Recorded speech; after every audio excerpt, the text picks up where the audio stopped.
देवगुरु बृहस्पति और शुक्राचार्य ने बना दिया है समसप्तक योग। 1 महीना रहेगा इस योग का प्रभाव। 5 राशियों की बदल जाएगी जिंदगी। गुरु और शुक्र दोनों की रहेगी पूरी कृपा।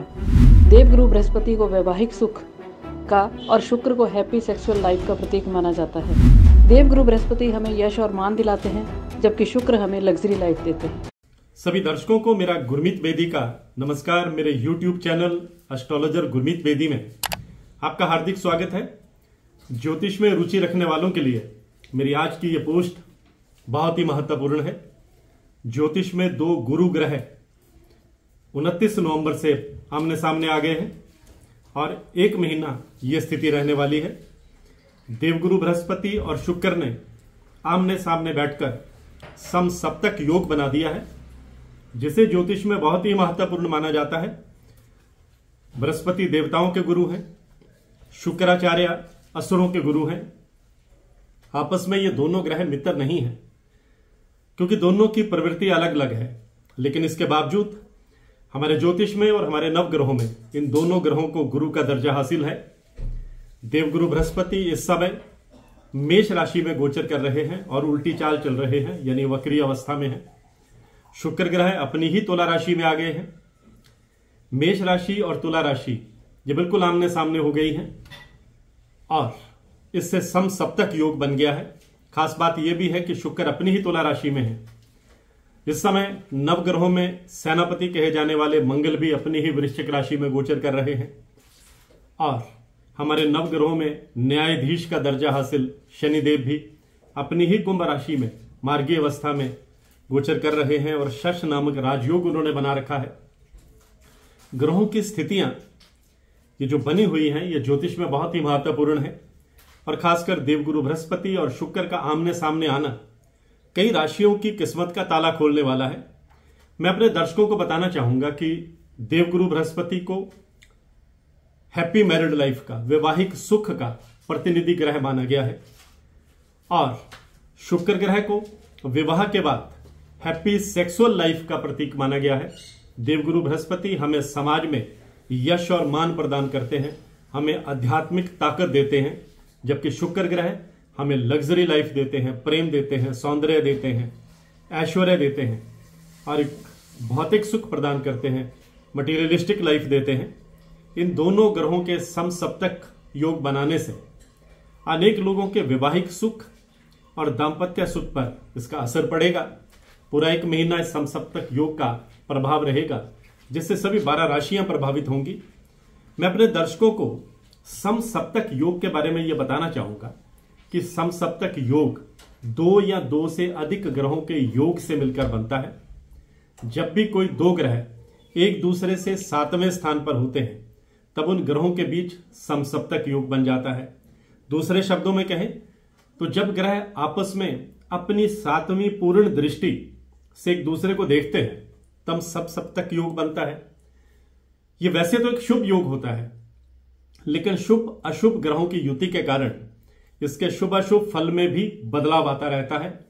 इस योग का फल इस बात पर डिपेंड करता है कि यह किन ग्रहों की युतियां बन रही हैं, किस लग्न में बन रही हैं, किन किन ग्रहों का योग बन रहा है। इस योग में ग्रहों की मैत्री देखी जाती है, शत्रुता देखी जाती है, समस्थिति देखी जाती है, मार्क, भावेश, आकारक, कारक भाव जैसी शुभ अशुभ योग बड़ा मायने रखते हैं। यह स्थिति जो है जातक की कुंडली में बनने वाले समसप्तक योग की स्थिति पर निर्भर करती है कि किस तरह की स्थिति में यह योग बन रहा है। मैं अपने दर्शकों को बता दूं कि इस समय गुरु और शुक्र के बीच जो समसप्तक योग बन रहा है उसमें कई ग्रहों की स्थिति बहुत ही फेवरेबल है, अनुकूल है। मंगल और शनि अपनी अपनी राशियों में बैठे हैं। मंगल की देवगुरु बृहस्पति के साथ मित्रता है, शुक्र के शनि के साथ मित्रता है और इसलिए इस बार का समसप्तक योग बहुत ही खास है। गुरु ग्रह जो हैं ये स्पिरिचुअलिज्म के, आध्यात्मिकता के, सात्विकता के ग्रह हैं। शुक्र भोग विलास के ग्रह हैं। तो जो लोग आध्यात्मिक राह पर चलना चाहते हैं उनकी साधना में थोड़ी रुकावट आ सकती है, लेकिन समसप्तक योग कई राशियों को छप्पर फाड़ कर भी देने वाला है। वैवाहिक जीवन में आनंद देने वाला है, रोमांस के मौके देने वाला है, लग्जरी आइटम पर खर्च करवाने वाला है। देवगुरु बृहस्पति और शुक्र ग्रह के आमने सामने बैठकर समसप्तक योग बनने से जिन राशियों को डटकर फायदा होगा उसके बारे में मैं आज की इस पोस्ट में आपको बताने जा रहा हूं। पहली भाग्यशाली राशि वृषभ राशि है। शुक्र राशि, जो शुक्र ग्रह हैं इस राशि के स्वामी हैं, अभी अपनी तुला राशि में वो आ गए हैं, क्योंकि शुक्र की अपनी दो राशियां हैं, वृषभ राशि और तुला राशि। मीन में ये उच्च के होते हैं, कन्या में ये नीच के होते हैं। इसलिए ये समसप्तक योग वृषभ राशि वालों के लिए बेहद शानदार रहने वाला है। पारिवारिक जीवन में सुधार होने के पूरे आसार हैं। परिजनों के साथ आप खास वक्त बिताएंगे। नया वाहन, नया फ्लैट खरीदने के योग बनेंगे। नौकरी पेशा हैं तो प्रमोशन के योग भी बनेंगे। दूसरी भाग्यशाली राशि मिथुन राशि है। मिथुन राशि वालों के लिए गुरु शुक्र की ये जो कॉम्बिनेशन से बनने वाला समसप्तक योग है, ये बेहद लाभकारी है। मिथुन राशि वालों के कई अटके हुए काम बनते चले जाएंगे। सुख सुविधाओं में बढ़ोतरी होगी। मैरिड लाइफ अच्छी रहेगी। जिन मैरिड कपल्स की सेक्सुअल लाइफ अच्छी नहीं चल रही थी उसमें सुधार देखने को मिलेगा। विदेश जाने की कोई फाइल लगाई है तो अच्छी खबर मिलेगी। तीसरी भाग्यशाली राशि सिंह राशि है।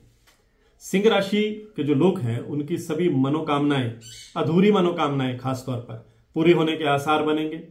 मनचाहा जीवन साथी पाने के योग बनेंगे। नौकरी पेशा है तो मनचाही जगह पर पोस्टिंग के योग बनेंगे। सिंह राशि वालों के कई अधूरे कार्य इस एक महीने में पूरे होते चले जाएंगे। चौथी भाग्यशाली राशि तुला राशि है, जिसमें शुक्र का गोचर है और देवगुरु बृहस्पति भी मेहरबान रहने वाले हैं। तुला राशि वालों के लिए समसप्तक योग बहुत ही भाग्यशाली रहने वाला है और किसी कानूनी मामले में अगर आप फंसे हुए हैं तो उसमें सफलता मिलेगी, आपकी जीत होगी। आपको पेरेंटल प्रॉपर्टी, पैतृक संपत्ति का लाभ मिलने के योग दिखाई दे रहे हैं। जीवन में प्रेम भी दस्तक देगा और आप किसी रिलेशन में बन सकते हैं। पांचवी भाग्यशाली राशि धनु राशि है। धनु राशि वालों के लिए गुरु शुक्र की युति से ये जो समसप्तक योग बना है बहुत ही शुभ रहने वाला है।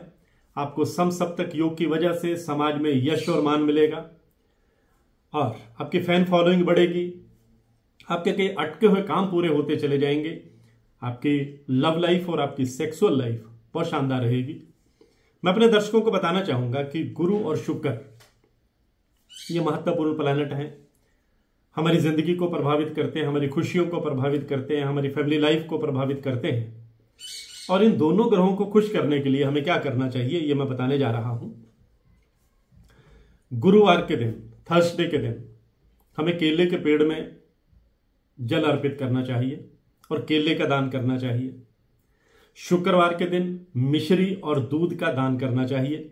इससे दोनों ग्रह बृहस्पति और शुक्र हम पर मेहरबान रहेंगे। तो आज की पोस्ट में बस इतना ही। इसी तरह की जानकारियों के लिए मेरे YouTube channel astrologer Gurmeet Bedi से जुड़े रहिए। आपका बहुत बहुत आभार। मैं हूं गुरमीत बेदी।